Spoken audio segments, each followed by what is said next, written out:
Formula One's Emilia Romagna Grand Prix at Imola has been called off to prioritise the relief effort following devastating flooding in the region. At least 3 people are reported to have died and thousands have been evacuated from their homes in what one city mayor called the worst night in the history of Romagna. Severe weather warnings have been in place on Tuesday and Wednesday in the region, which includes the Imola circuit. F1 personnel were asked to leave the track on Tuesday afternoon and were not allowed to return on Wednesday, even before the cancellation. Circuit facilities have suffered flooding from the Santerno river that runs next to the track, although the F1 paddock had avoided the worst of the water. The bigger problem, though, is the impact the flooding has had elsewhere, even beyond the infrastructure issues like road and bridge closures in the immediate area. One of the options believed to be under discussion on Wednesday morning was delaying the start of the event, as teams and the FIA had lost a day and a half setting up the track and running a truncated schedule over the weekend. However, in light of the emergency situation, it has been determined by F1 that it is not possible to safely hold the event for our fans, the teams and our personnel, and an outright cancellation is the right and responsible thing to do given the situation faced by the towns and cities in the region. F1 also said that it would not be right to put further pressure on the local authorities and emergency services at this difficult time. F1 CEO Stefano Domenicali also stressed the need not only to ensure the safety of those who would be attending the event, but also not to create extra burden for the authorities while they deal with this very awful situation. This is the first Grand Prix to be cancelled on the eve of the event since the 2020 Australian Grand Prix, which was the result of COVID-19. On the ground for the race is Scott Mitchell-Malm, who can tell us more about the decision and the situation in the region.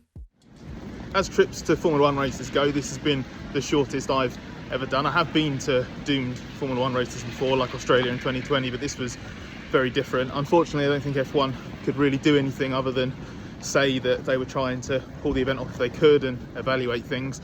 But unsurprisingly, with the way that things have evolved over the last 24 hours, it has had to be called off. It's the only sensible decision. The floods have absolutely devastated the Emilia Romagna region.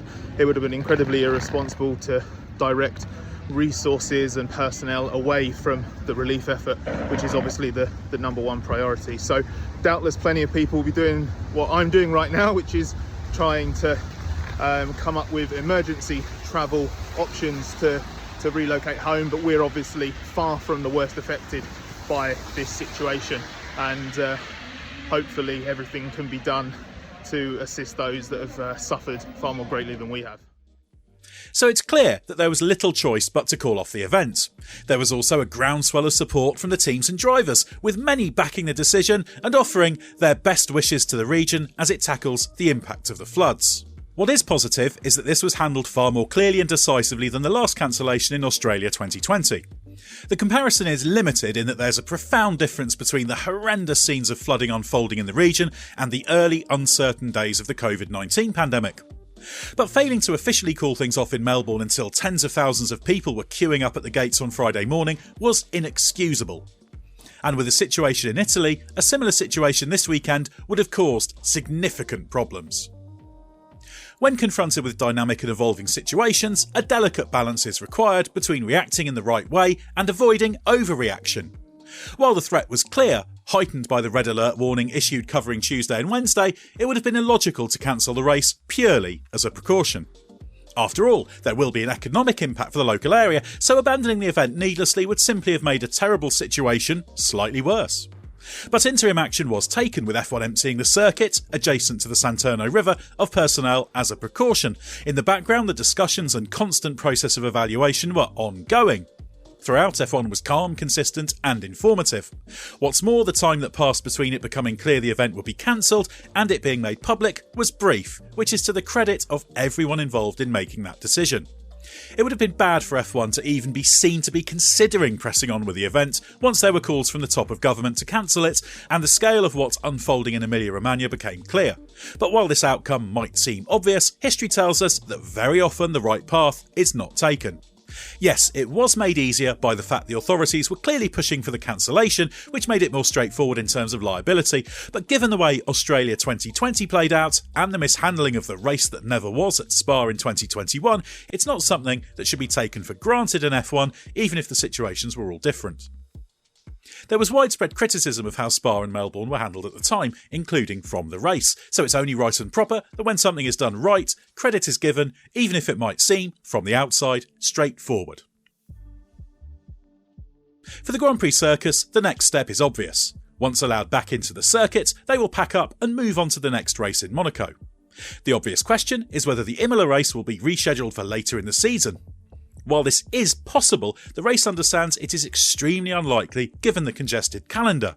After all, it's not simply a question of finding a free weekend, but also fitting it in logistically at a time that would work for Imola. So what started out as a record 24 race calendar is set to drop down to 22 races, given the Chinese Grand Prix was also cancelled, unless F1 finds some way to squeeze Imola back in later in the year. Imola's F1 contract also covers 2024 and 2025, so F1 is due to return next year. Whether the fallout from the cancellation has any impact on the Emilia Romagna Grand Prix's future remains to be seen, but given it's a popular event with real history, hopefully this won't damage its viability. The implications for the teams are less significant, but with many planning to introduce upgrades at Imola, the loss of running will have an effect.